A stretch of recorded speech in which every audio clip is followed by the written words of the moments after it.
What's up guys, it's MCWL from DLZ back with the next war recap video, and today we have MCWL actually week 6 coverage.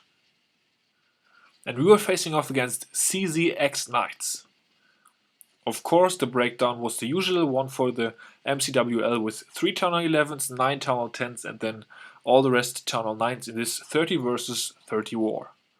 And first up we're gonna have Mythos coming in on number 26 right here, bringing a Shattered Opener, a Queen Walk as well, and then 14 Hawks for this one, so that's the main attack that he is gonna try to kill this base with. Actually, let's speed him up a little bit because he's not gonna get started that early. Alright, there he goes. With the Queen Walk starting off at the Town Hall for the safe 1-star. Yeah, of course, luring out the Lava Hound right here. Slowly approaching the Queen. Those level 4 Lava Hounds are always pesky. The level 30 Queen is always, of course, just that bit slower than the level 40 Queen for Town Hall 10 or even the 45 Queen for Town Hall 11. So dropping a Wizard in this case to help out his Queen with damage, get the Lava Hound down, and obviously he's going to prove useful as well with the Lava Pups, just to keep some damage away from the Queen and also the healers. So that's going nicely. Got the Lava Hound out of the way.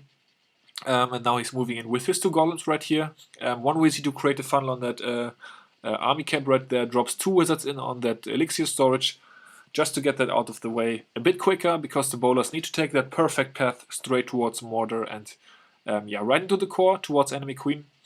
So had to rage up his Queen actually, so she's taking stuff out. Has got no point defenses to engage now but that 1 cannon, so that's gonna be okay. And yeah, now moving down, there goes the heal spell because the bowlers were a bit damaged and there is a Wizard Tower coming in. So you definitely want to heal those guys up. King is going to be a beast though and smack that Wizzy Tower in the face. Also trigger the Giant Bomb, so that's all good. His King is actually not maxed out, so lacking 5 levels, so 1 level of ability and a little bit of health as well. But still he's tanking that Expo along with the Golem. So that's working nicely. The Queen just working her way down the base, sort of like in a mass minor attack. When you see those dips from Town Hall 10s to Town Hall 9 sometimes, but of course we are seeing less and less of those because yeah, the meta is just grown towards Town Hall 9 against Town Hall 9 being much stronger, so less dips are needed at least for most clans. Sometimes clans are struggling as well, they need dips, but yeah, the Queen just working her way down the base in that one direction. Nicely so. At this point the base is of course killed, and we are gonna speed through the rest of Mythos' 3-star right here, nicely done, with the Hawks and the Queen Walk.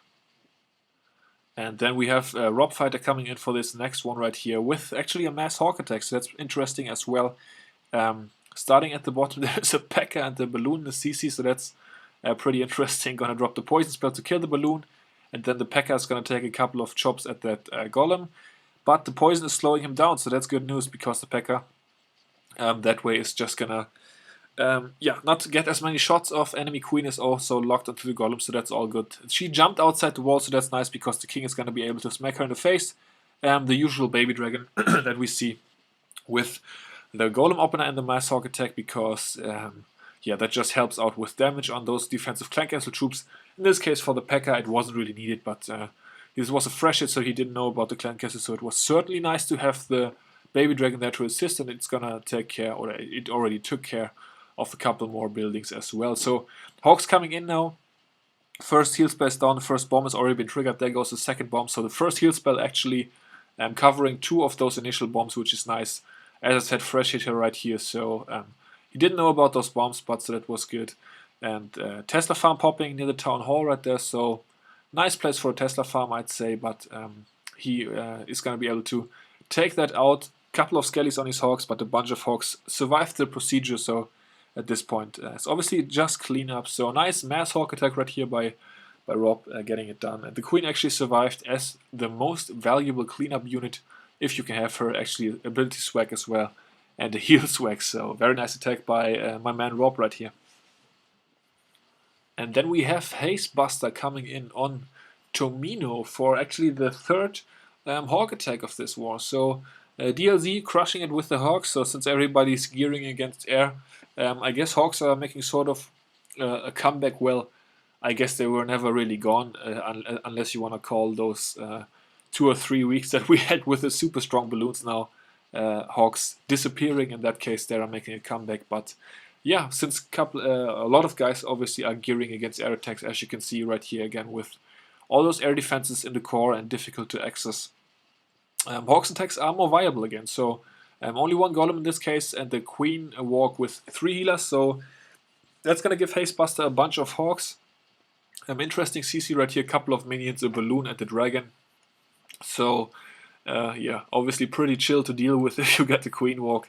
This was obviously a cleanup attack as well, or he wouldn't have had 3 healers, at least I'm assuming, I'm not quite sure. Had to watch a lot of attacks, and actually also gonna have to watch a lot more because there's new duties coming to me and also to my channel. I can already announce that. I'm gonna be doing the MCWL Lite YouTuber from now on. So there's gonna be all sorts of content on the channel from now on that, but you're just gonna see when the first videos go live over the next days. That yeah, I'm gonna be covering all of that. So gotta watch a lot of attacks. That's what I meant to say there. So yeah, the Hawks just really nice right here, being tanked for a very long time. That bomb tower standing alone at the bottom right there is sort of threatening. As you can see, there was a double giant bomb next to the bomb tower, but the early heal spell was able to negotiate that, so that's nicely done. And there goes the last defense in the Wizzy tower, and it's going to be clean up from here. So yeah, beautiful job to Hastebuster, and as I said, DLZ crushing it with the Hawk attacks. So Town 9's very effective. Or actually, this war we cleared 9s with, I think, I don't want to say the wrong number, but I think 13 scouts. We had 13 scouts this war, so pretty insane war by the Town 9s. Definitely well done to you guys. And now, guys, here it is, the one we've been all waiting for, the 9 versus 10 triple. So this is absolute insanity. And we actually had one Town 9 hit on this one before, meant to scout it with 4 Lava Hounds. And I think we actually got, I can't remember, I think it was Toby, and he got something like a 74% 1-star, but there was only like a couple of defenses left in the base, so we decided to go balls to the wall and hit it with the Tower 9 again, and actually purposely go for the 9 versus 10 3-star. Obviously you can see this base is definitely under upgraded for Tower 10, so I think this base was 84k war weight, that's what the guys told me. He actually decided to bring only 1 poison spell. I know that I suggested 2 poison spells for this attack because there was minions and the witch in this CC, so the troops can sort of spread up with the witch hanging back, the minions being poisoned, so that's also what happened. So the witch was sort of a struggle, hanging in the back right here, but he had a lot of time for that, so got that done. Obviously he's going to get the Inferno Tower out of the way as well as another air defense, but at this point he says the witch is under control, so he's going to start Laloon, and coming in from the top right here with the 2 Lava Hounds initially, one catches the Black Bomb, there goes the Wizzy Tower, and the first Inferno Tower is already down as well. The Queen with her King is going to grab, is obviously going to grab that second one. So there it goes, air defense down, Inferno Tower down, and at this point already looking very, very convincing. So obviously most of the defense is Tower level 9, but you can see the Tesla right there is maxed. I think there was a couple of upgraded Archer Towers as well, so yeah, definitely very awesome attack, but yeah, the under upgradedness of this base obviously allowed a Tower 9 to 3-star this one, but still pretty cool. I think it's only the second time this has happened in CWL. I think Snip had one of those attacks in one of his recaps with Warwhales crushing one of those 10s with a 9 that was slightly higher upgrade than this one, I think, and now I think this is the second one where Town 9 comes back to 3-star Town 10, so yeah, beautiful job, Nika getting it done right here on this one for the 9 versus 10 3-star, so that's pretty insane, and yeah, we were definitely chuckling when this one happened, of course.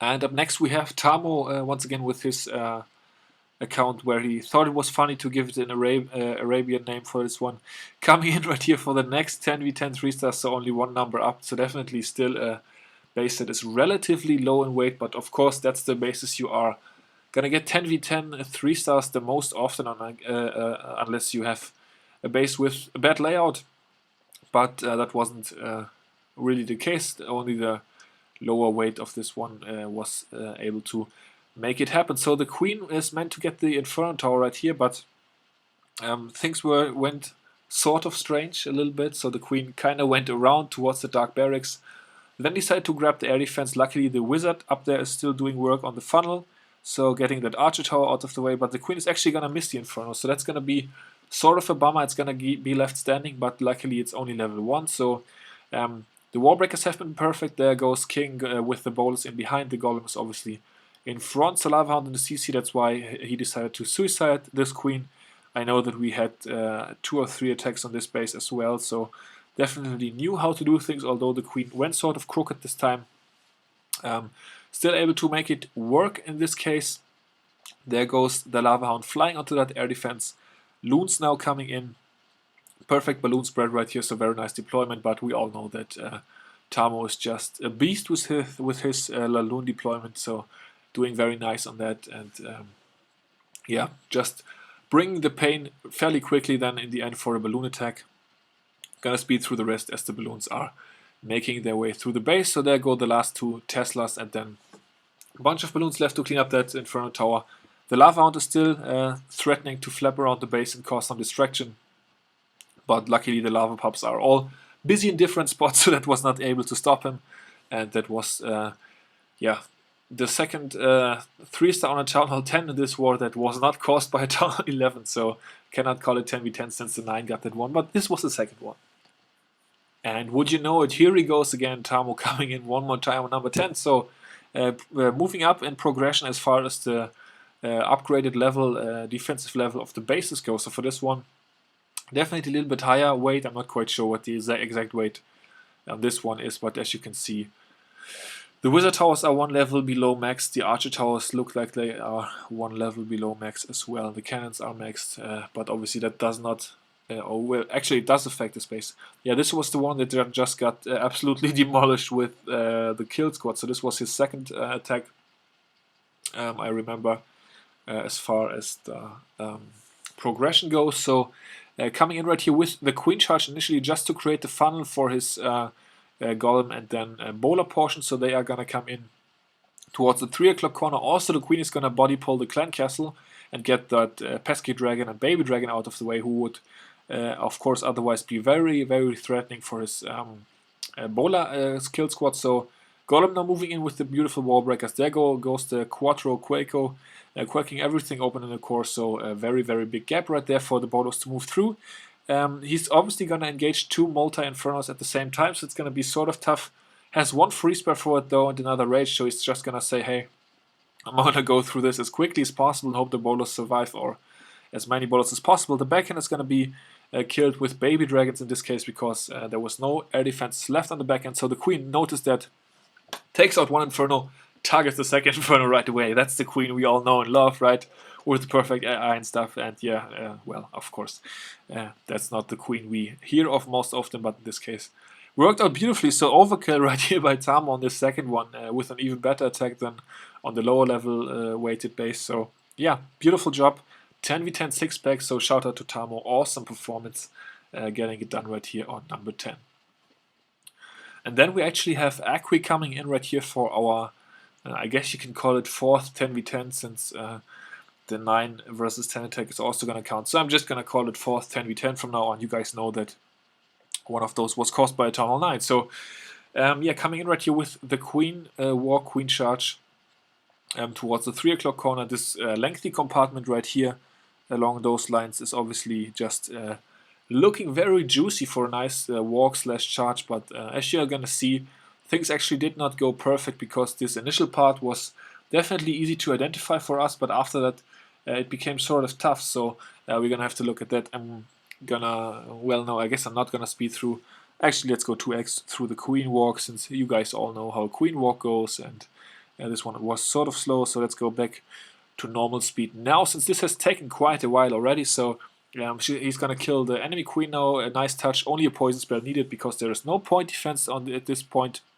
So yeah, the goal right here was to crack this wall open at the bottom to break the queen out, and then also crack that other wall, but that did not work out in this case. So yeah, for that reason, the only 1 wall breaker left right here. So sort of a mess up on the wall breakers. Didn't work out. The king went for a walk, and the queen decided to follow him this time, which again is logical, because the compartment was not opened as it should have been. So the healer's going down at this point. It looks like the raid is sort of going south, and in voice chat, we were like, well, yeah, gonna have to see. Maybe we're gonna have to dip for this one. But yeah, it actually worked out. So the queen stayed alive very long. As you can see, she's not gonna engage any point defense now. That is the key, of course, because yeah, an Inferno Tower on its own does not do that much damage. However, 3 baby dragons all going towards the Laloon portion is not what you want, but able to kill those with the double poison spell and the lava pups. So it worked out. We actually had the previous attack on this one where that went the same way. All the 3 baby dragons went into the kill squad, but yeah, Laloon just makes it possible to brutalize those bases at this point and kill them anyway. So the fourth 10v10/9v10 that we had this war. So definitely another great performance. That we could have probably had a couple more of those, but we really struggled at the 10 versus 11 front. So that sort of made it tough. But of course, we had somebody who got it done anyways. And that in this case was Tezo.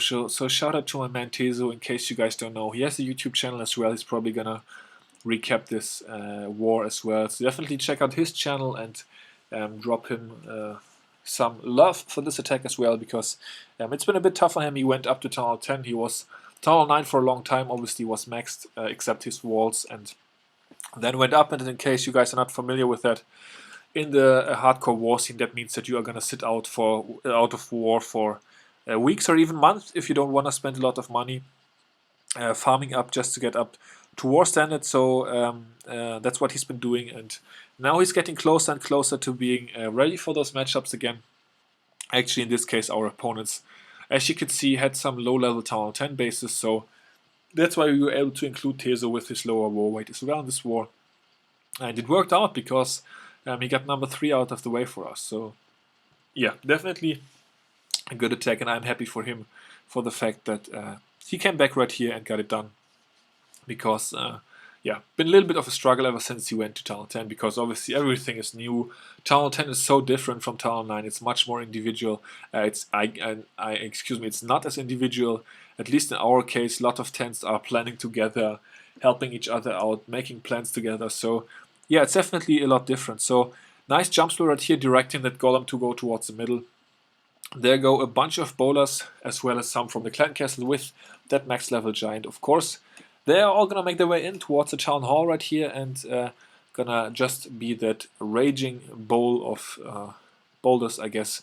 There goes the heal spell right in front of the town hall to actually pretty much not catch any bowlers, but has another rage spell, so only a couple of bowlers are gonna be able to bowl over the town hall as well.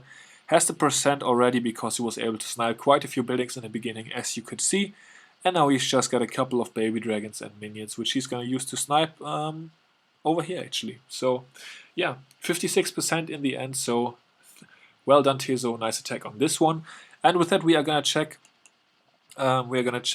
results, if it's gonna let me do that.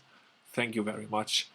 So yeah, able to come away with a victory 83-81, which of course puts us at 5 wins and 1 loss now in the CWL. So let's check results quickly. So 23 3 stars against 21 for our Czech friends right here. So not the, as I said, we were struggling 10 versus 11, and we left number 1 1 star, 2 star both the other ones.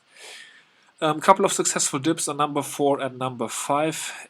Left 3 Town Hall 10s on the board, so no clean sweep for the Town Hall 10s in this war like last time.